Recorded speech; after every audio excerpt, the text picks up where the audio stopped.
Welcome to Rep Your Brand. Hello, and welcome to another episode of Rep Your Brand, a podcast for B2B marketers who are looking to build their careers through a strong personal brand. I'm Nick Bennett. This podcast is brought to you by my friends at Motion. They're a done-for-you podcasting service for scrappy marketing teams and B2B tech. They're two of the nicest guys around, and the work that they do is truly world-class. You can find them at motionagency.io. And today, I'm super pumped because our guest is part of the Motion family. It's Camille Trent, head of content at Dooley, and honestly, just an amazing individual. So thank you for joining us, Camille. Yeah, thank you for having me. Of course, my phone went off right in the middle of that. So luckily, Motion's pretty good at editing. I know. We'll figure it out. It's all right. So before we go down this path, and so I kind of want to frame this episode a little bit. So what we're going to talk about is when you were banned from LinkedIn. How did you build your presence? How do you diversify? Why is it so important? But before we kind of go down that path, why don't you tell people a little bit about yourself? What you're doing over at Dooley, which I am a huge fan of, and just get people to know you a little bit more. Not that they already don't, because you're an influencer on LinkedIn as well. Yeah. I don't know about that, but I guess to some degree. So I'll start with just Dooley in general. Pretty much known for their LinkedIn presence, right?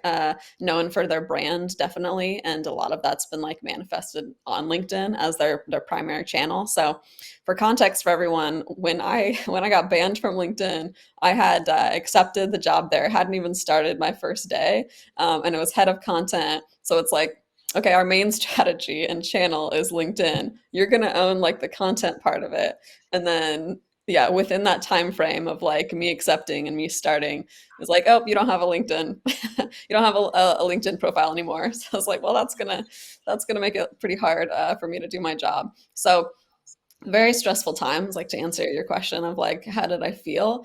I would say in retrospect, or even at the time, I remember feeling I was disappointed, how crushing that was for me. I'm this is a social media channel, you know what I mean? It's stupid, And so, in the grand scheme of things, it's stupid, but it was crushing at that time because it was my livelihood too, right? It's okay. Now you're threatening my ability to work and to do something that I've built for a year or two, and I'm big on repurposing content, but I hadn't even downloaded all of my content. I didn't really have it saved other places. So I was I don't remember what I talked about in the past year. So I can't even repurpose for a different channel, really. So on the one hand, I tell people, and I think this is a good way to think, is that you should post or write in general once a day just to do it, just to become a better writer. So that was the one piece of solace of I became a better writer. I became better at my craft, during that time. And I don't need the archives from that to know that or to prove that. And so just having that, I think if this ever happens to you, it's just social media, it's just a channel, you will get through it, and you'd be surprised how many of those people are somewhere else, you know what I mean? They're not only on LinkedIn, those people have access to other channels. And so just being able to, still get a hold of people through the Slack communities, and I'll get into this more later, but having already set some of those things up and being in a community to feel I wasn't completely isolated or alone. And then also having a Twitter profile. I almost never use it, but just having it was helpful. And also part of the reason that I think that I was able to get back on. So yeah, that's the general overview is definitely sad, cried, you know what I mean? Was very, a very stressful time. I was what am I going to do? I'm going to get fired before I even start this job, They were very supportive, and there was nothing ever mentioned about that. It was just my internal strife with it. But they were yeah, we'll rally around this. We'll get the whole team on board too. We'll do a campaign if we need to. But yeah, luckily we were able to get it worked out. Yeah, it's crazy because I remember talking to Justin and Tristan, and I think it was more Justin, and it was right when you were like getting ready to like launch your like first episode, and so I was just like, they're like, Camille got banned from LinkedIn, and like how do you how do you promote podcasts and things like that? But it's like you said, it's so many other channels, so it's crazy. And so it kind of brings me to my first question of like, how did you originally build your LinkedIn presence? Because like personally, I'm big on like niching down, but like, how did you build it? Like, what made you wake up one day and said like, I'm gonna get active on LinkedIn, or like I want to start building something for myself? Yeah, let me see if I can where I can trace it back. So I think shout out to like my my boss like three bosses ago, who's still like a mentor and like friend of mine, just really smart marketer. He we were in like a service-based business, actually like working for a bank, so very like different from SaaS, but he saw like the opportunity there of like how you set yourself out in a very commoditized space like is through being like a thought leader, right? And so we had a few like initiatives of go like me like ghostwriting like for our subject matter experts, and then also just trying to get them like more active on LinkedIn. So and the easier ways to do that was just like talking about like the local events and things that we're doing. Like if they gave them the content, they would help promote it and do some of those things. But we saw some traction there, and then once after an event at that job, like we had opened a new location and had like a big event, and I just had like a learning from that. It was just what I call like a light bulb moment of from failure. Like you have kind of like, here are some things that I would do differently in the past if I were to do this event again. And so I it was just like fresh in my mind on the way home, like from that event, kind of like wrote a post in my mind and then typed it out like when I got home. Had never posted anything on LinkedIn prior to this point, except for just like resharing, company stuff. And it did really well. And like for me, like really well at that time was, I think it was like 70 likes, but it was like a pretty big like reach, and I was like, whoa, like I've Yeah. never gotten something like this on like a another social media platform for like my first post, and just like the reach that I got. So saw like the potential in it then, and tried a few other things after that, because my first thought was like, oh, LinkedIn's easy. like I got this, right? But my next three posts, it's like it's not like they did as well, right? And so I was like, okay, it's not what was it about this first post like that worked. And it was just that I had something to say. Like that's kind of what I landed on, is like I had like a learning, I had like a a tip like to give people, and had like the full fresh like feeling of like coming off a like not a failure, but thinking back on like some of the blips along the way, and how we turned that into a success. That was what it was about. So saw the potential there. And then there were people obviously like Dave Gerhardt and Chris Walker and stuff that were seeing success around the same time too. And so so I think those things like pushed me to consistency, because I think that's the thing holding people back. And for me it was like, I'm either going to do it or I'm not going to do it, right? And so once I just decided like I'm going to do this like every day, at least for like the next 6 months or year, once I like committed to it, then I like wanted to do it well. So I'll just kind of pause there. Nice. No, that's perfect. And so you bring me up to another point, because I mean, you're a content person. Like I am not a content person. I try to pretend I am, but I'm not a great content writer, to be honest with you. And so like, I'm interested, like, how do you do you like write your thoughts down anywhere? Like, do you use like your notes app or whatever? And then like, what does your flow and thought process look like when you do create content for social? Yeah, so I use Google Notes like primarily, to jot down, I would say, again, like light bulb moments, like when I have them. And to go deeper into that, because I've tried to articulate this better, um, light bulb moments being like, okay, something like that was a good example of like a learning of like right after a project or even right during a project, like writing down like what's working, what's not working. Because that is a really easy way to start, is just talking about what you're working on right now, right? Is that people sometimes make it more complicated, but it's like, what are you working on right now? And then what did you learn from it that someone who's going to be working on tomorrow is going to appreciate? So that's like an easy framework for people. Then the other things are just when you're able to articulate something that's kind of complex or something that's kind of hard to explain, like this is what I call like the tweet post, right? Is that someone's able to articulate some trend that's going on in the market, has like, you know, some clever like take on it, like a one sentence, like one liner type thing, but you're able to say like, for instance, like an example would be like, this isn't clever really, but like business to business or B2B marketing is just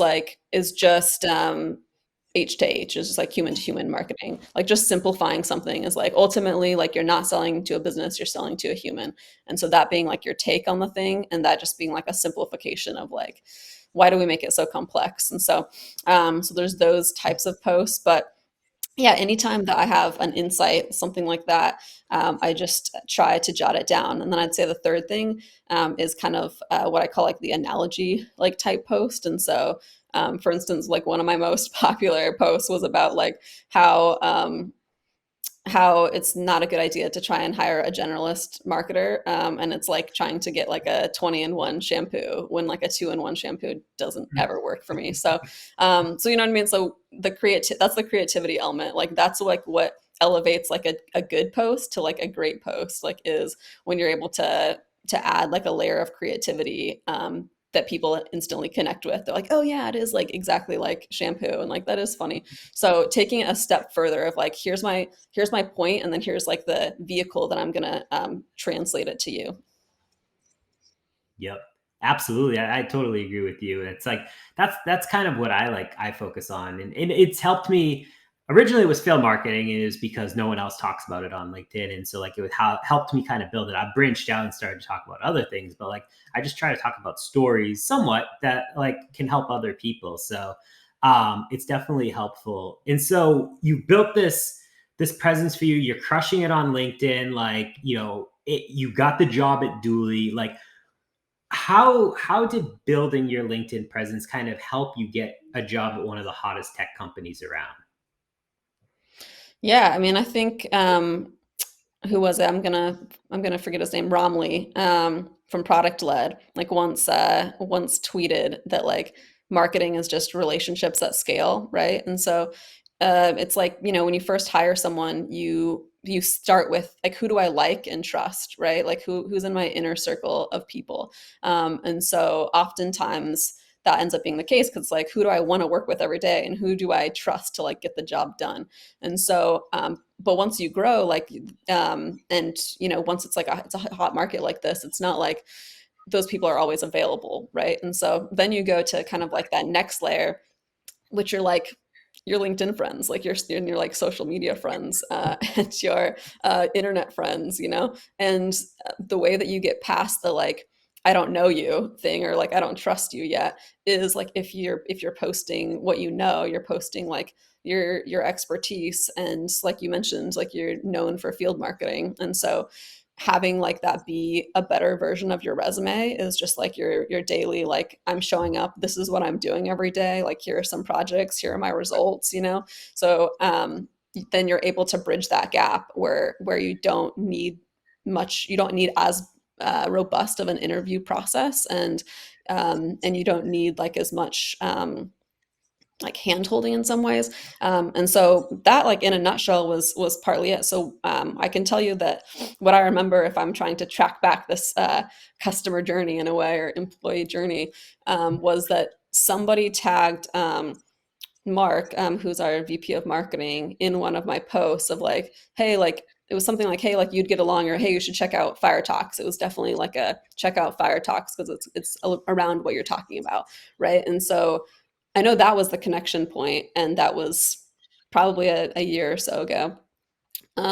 Yeah, must have been more than a year ago, but yeah, so that was like the first like touch point, right? And then knowing that, it's like, okay, so I know he'd been seeing my content, and I'd been seeing definitely some of Dooley's content, like was aware of them. And so we were both aware of each other like during this time, never talked, like none of that. And but yeah, but then it was more of a like warm intro, like on either side. So when they announced their Series A, and I commented and was like, hey, congratulations, like wasn't thinking anything of it, And like Mark reached out after that and was like, hey, like we're looking for this position.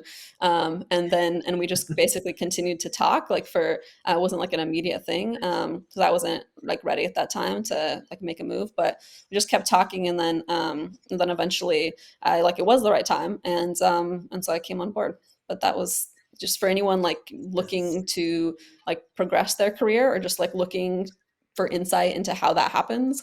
Like that's how it happens. That's how it happened to me, and that's actually what happened at my previous job too. Somebody found me on LinkedIn. We're looking for somebody that could like organize content and like liked the way that they thought through like the content methods, and then also just could write. Like that was like at the end of the day, it's like, can you write? And if you're showing that you can, like every day, and you're showing like style too, like that's what I look for now, is like who's like writing with style, because we can figure out everything else. I can give you like the information you need for everything else. Nice. See, people say marketing attribution's made up, but like, look, you just multi-touch right there. You crushed it. And so, all right. So I want to go back to something on the that you mentioned at the start of it is right when you decided to go to Dooley, LinkedIn banned you. Like, let's talk about what happened.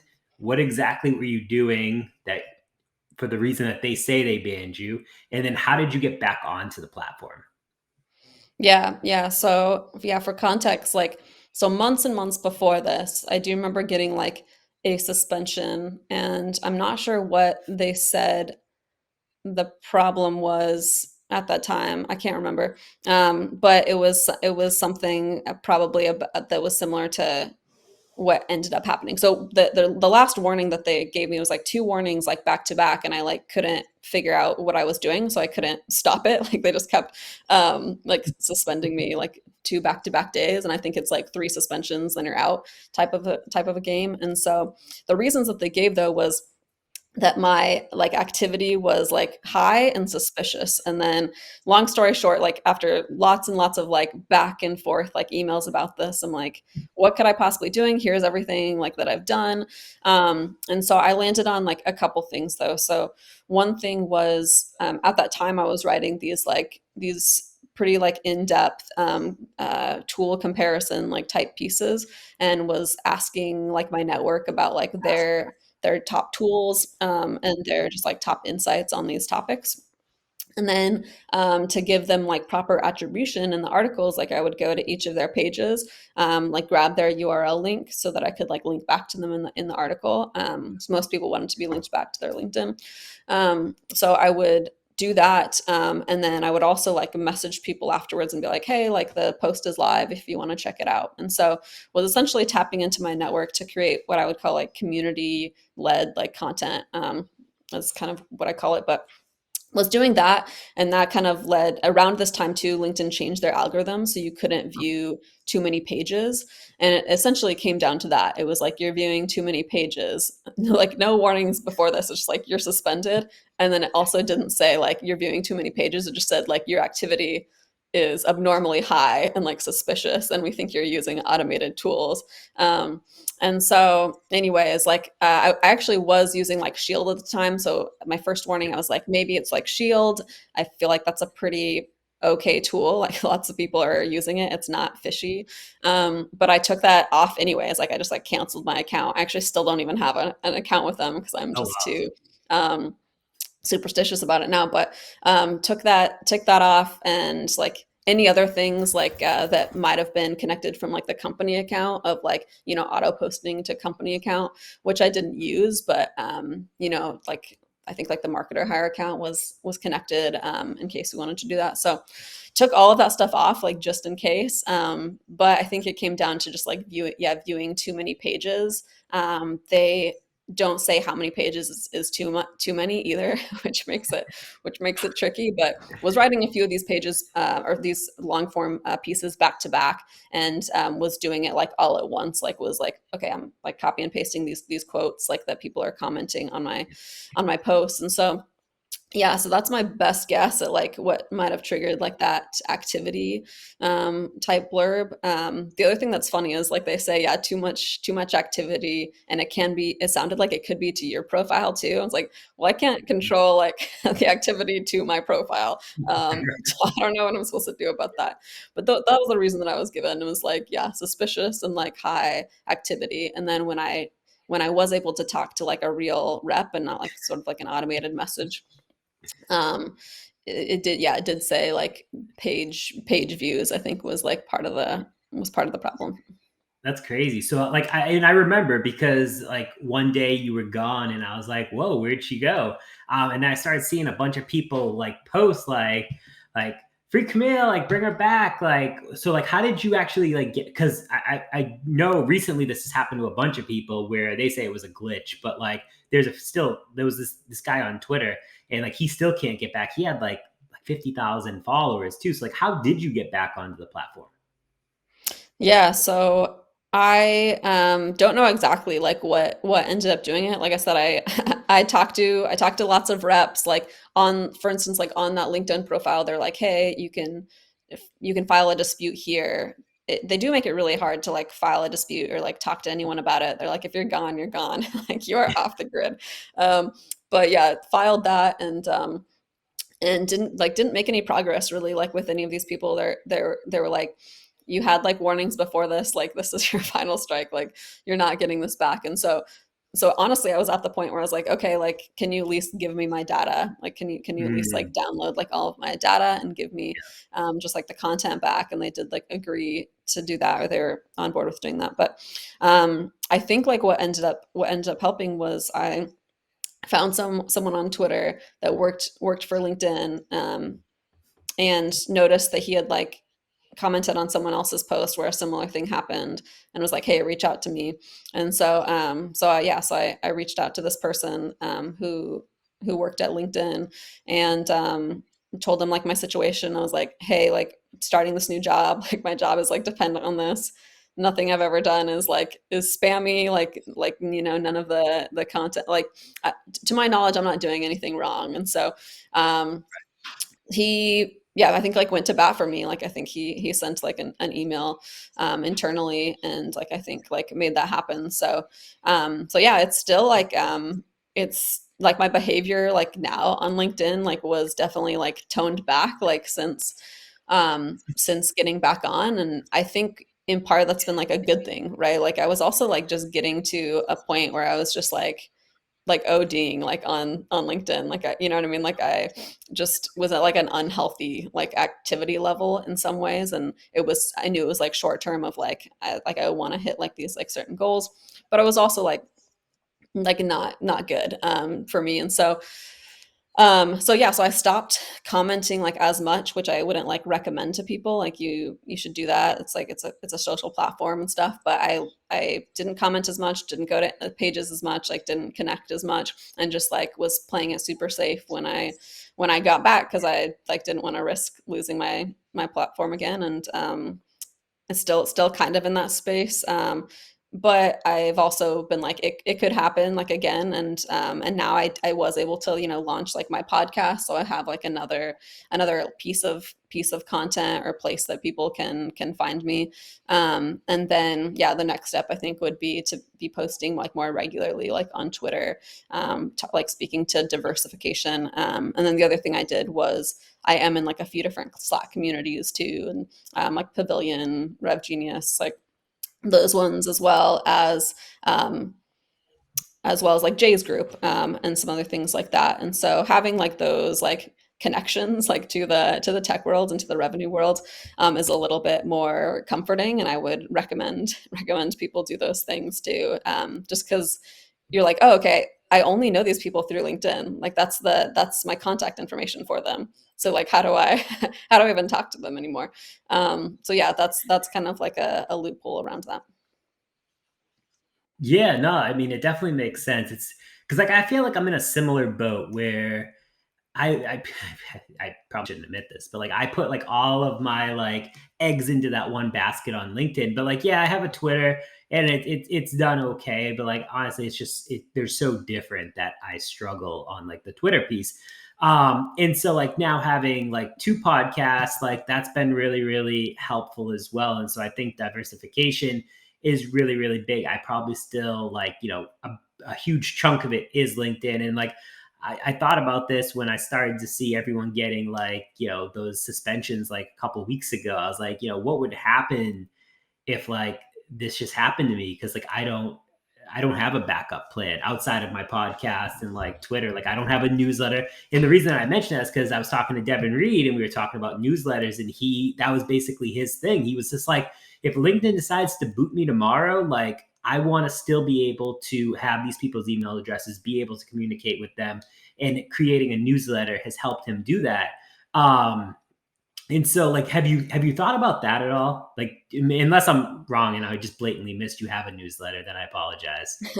No, I don't have a newsletter.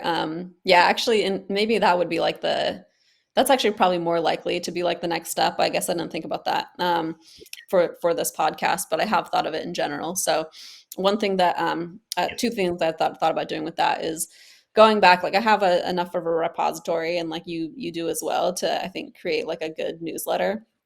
Um, I like those to be, in general, I like the content to be very like focused. And so I just want like the theme, like I need that to be able to create good content too, is focus and be like, this is what I'm doing, for today, or this is what it's going to be about today. So I would Yeah. do that. Or slash and I thought about like recapping or chunking out like my different podcast episodes, right, into newsletter form of Mhm. like, here's like the takeaways from this, because I've set those up in a way that they're like meant to be master classes and very like actionable. And so there's enough in there that I could break those into several episodes. And then another like additional step to that would be like graphics. So I have like a vision of what I want that to be. But yeah, I mean, Devin's right. And that's super smart of I hate like the word like owning your audience, but just having an audience somewhere else, really. Exactly. Yeah, no, it's interesting. I really like that idea of like breaking out your podcast. That's super cool. Because so outside of this one, I have the real ABM one, and so that was the original idea, was to like break that into like a guide or some sort of thing. And so I might have to like re-explore that for as we start to like think of season 2 and stuff. And like speaking of podcasts, so yeah, I have a question around that of like, how does your podcast, because you mentioned it's like a master class, like how does it help you learn and gain new perspectives? Like what are you trying to take away from your podcast? Like what do you want people to know at the end of the day? Yeah, so at the end of each episode, like I want people to feel like they have like a new content growth strategy like in their toolkit, right? Like in their toolbox. So that keeps me very focused. And like this episode, like we're only going to be talking about product-led SEO. You know what I mean? Like something like hyper specific. Or this episode, we're only going to be talking about chatbots, and so having it be like a different content play. And Justin actually gave some good advice on it being like around every episode being around like a problem, right? And so being like, what are the problems, like listing them out of like, what are the problems that content marketers face, and then how is this episode going to give them a solution to that. So to me, like there are several different ways you can do content marketing. There are several different ways that you can do it well. And so giving people inspiration, I guess, like every episode like should inspire like a new content strategy. Some of them will work for you, some of them won't be a good fit for your business. And so keeping it kind of like, yeah, focused on like the SaaS, like tech world and startup world specifically. For selfish reasons, because that's like the space that I'm in right now, right? And so one thing, and the other thing I'll say that's helped, and that I would recommend to anyone starting a podcast is, if you just think about like what, like my role, if you're marketing to the person that you are, then just think about like what you would want, right? Like what content like would be gold for you. And so that's kind of how I approach it, honestly, is like, what do I want to learn about today, or what do I want to go deeper in this month, and I'll reach out to those people, right? And someone, and it can go another way too, where it's like someone's talking about something that's interesting to me, and so I kind of just like keep my ear to the ground like with stuff that they're saying, and then I'll be like, okay, this is the person that we should talk to, and so I'll reach out to them. So having it all be around like, I guess, to my standard of like what I would consider good content for content marketers, and also just what I want to learn about personally, like that's not a bad strategy if you're marketing to the people, to the person you are. Yeah, absolutely. I totally agree with you. And so I know we're coming up on time. I got two final questions for you. And what this one kind of goes down the personal branding standpoint. And so, obviously Dooley, Alice, like this, Gong, you've got these companies, metadata that are out there that have, strong, company brand, and then they have their employees kind of like boosting that. And so like what's the benefits a company gets from your vision of having an employee kind of share their perspectives and build their online presence like you have? Yeah, I mean, the first thing is it's free branding, right? Like every time that I post something, every time that anyone from Dooley posts something, um, their bio, for the most part, like will say like, AE at Dooley or head of content at Dooley, right? So like think about like what brands are willing to pay for impressions, right? Like that's like a free impression. And then you add to that, the expertise. If you have in-house expertise, like, or subject matters and like whatever you're doing. So for us, it's selling, right? And so we have like AEs, and CSMs, like who's also like a target demo for us, like posting, and that's huge because they are gonna have a better like rapport like with that audience, right? And so yeah, so it's again, it's like free free advertising, free branding, and then it's kind of going back to what we talked about before, like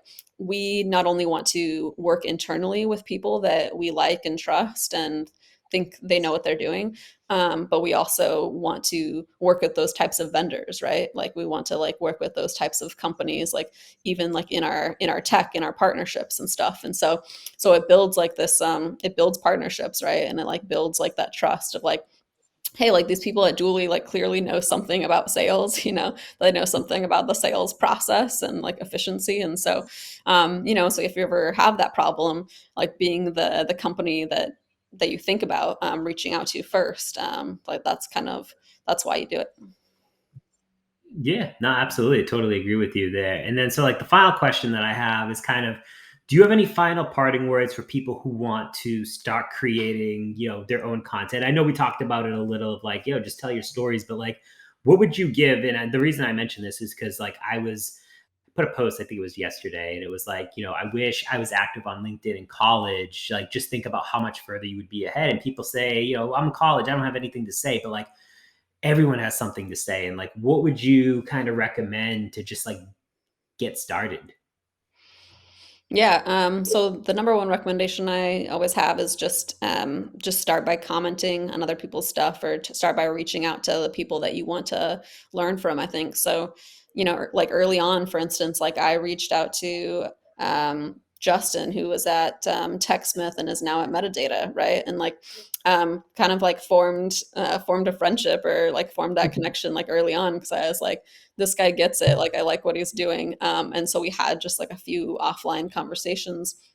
And on top of that, yeah, I think just like, yeah, commenting on things like when you want to either know more, like when you want to ask a question of someone that has an answer that you don't, or if you have an answer like to their question or a different point of view, because that's just like a nice like catalyst for the larger content, right? So it's a testing, it can be a testing ground. If you comment, you see like how that comment does, right? Like you see if there's any engagement there, like you see if there's anything to that, right? Whether people hate it or love it, can tell you if it's going to make a good post. And frankly, like both of those reactions can make for a good post. And so so that's where I would tell people to start.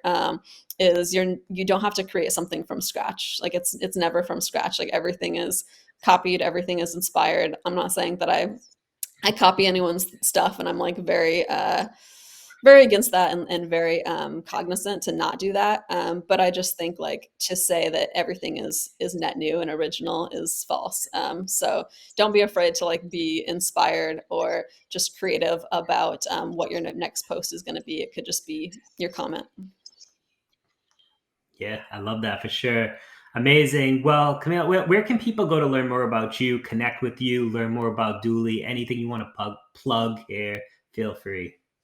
Yeah, so since you mentioned the podcast, that's my baby right now is content logistics. So it's exactly what it sounds like. It's just walking you through like the actual step-by-step logistics of standing up like a content program. So everything from, like I mentioned, chatbots, SEO, social media, repurposing content. We have like an episode on each of those. So you can find that Spotify, Apple, the Motion page in general. So podcast, yeah, you can find me on LinkedIn. It's just Camille Trent. And yeah, I would recommend following the Dooley page too, just because we get pretty fun and creative with that. Literally today, we didn't talk about this, but literally today, like dropped like a a spoof like music video. So so you can find that on. I commented on it. What? It was good. It was really good. I loved it. I was like, we have to talk about this, and then we didn't get to it, but I thought it was fantastic. So, yeah, that was really good. So everyone should go follow Camille. Give Dooley a follow. Go follow the podcast. I will drop links to everything as well. Camille, it was fantastic having you. I feel like funny because we were talking like this is the first time we've actually talked like really face to face, but like I feel like we've known each other forever. So thank you so much for coming on. Yeah, benefits of a personal brand. For sure.